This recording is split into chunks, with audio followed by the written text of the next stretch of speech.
Sanibonani ekhaya lamaphupho. Uma umusha kule channel yethu ku-YouTube, ngicela ukuthi ushaye usubscribe. Uma le video uyibukela ku-TikTok, ngicela ungifollowe ubhale ku-inbox ukuthi ucela inamba yamaphupho. Ngizobe sengikunikeza. Namhlanje sizokhuluma ngokuphupha ngemali. Noma ngabe luphi uhlobo lemali oba nephupho ngalo, uzophenduleka namhlanje. Ngaphambi kokuba uqhubeke, ngicela usubscribe kwi-channel yethu ka-YouTube.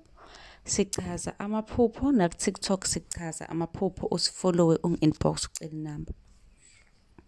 Amaphupho ngemali. Uma uphupha ukuthi unemali, lokho kuwuphawu olubi futhi kuphathisa kabi uma uyisebenzisa noma uyilahla. Kodwa kuyinhlanhla futhi kusho ukuthuthuka uma uyinikezwa noma uyithola leyo mali. Ukuphupha uphiwa imali futhi kuvela ephusheni lakho. Lapho uyamkela lokho kusho inhlahla ezayo kuwena.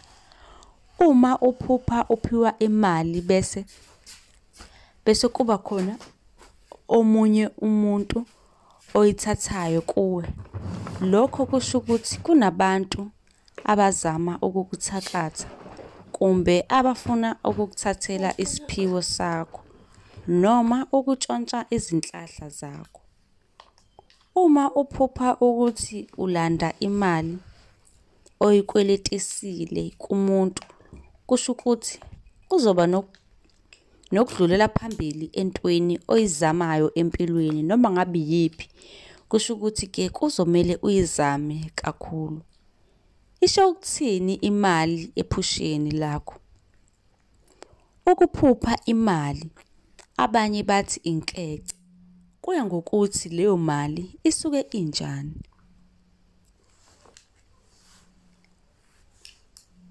Uma kuyinkece yamaphepha, lokho kusho ishobolo, kodwa ke uma kuyimali emhlophe kusho inhlahla. Ukuphupha ngemali ucash kusho amandla okufeza izinjongo ngenkululeko ephelele.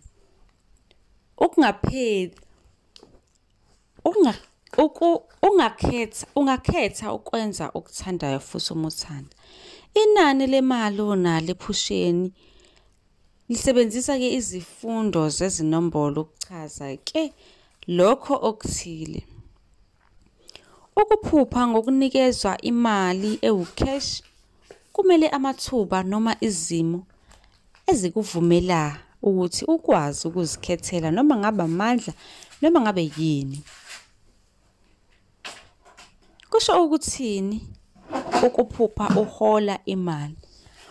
Uma uphupha ukuthi uhola imali eningi kusho inkathazo, ikakhulukazi uma ke ungusomabhizinisi. Kungenzeka kube khona ke okulalelayo noma kuzoba khona okulahlekayo kuwena maduze.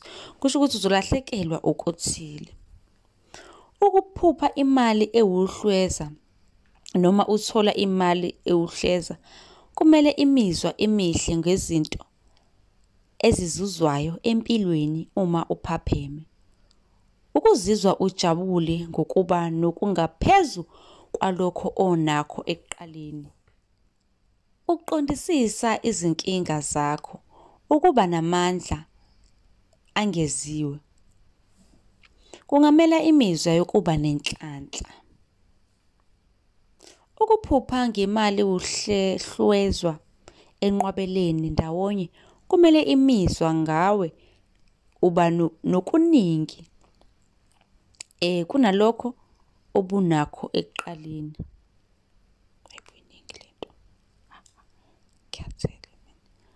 Kusho ukuthini ukuphupha ngemali? Ngabe ibika ukuthini empilweni yakho? Ukuphupha ngemali kumele amandla okufinyelela ezinhlosweni noma ezinjongweni zakho. Izinjongo ke zingabe ke zithinta ingqondo noma ukufinyelela lapho obufuna ukufinyelela khona. Bengicela ukuthi uma unombuzo ubuze kwi-comment section noma ngabe unephupho ubuze la kwi-comment section. Ngizobe sengibuya neyakho impendulo ngekuphendule, ushaye u-follow bese uyasubscribe. Nisale kahle.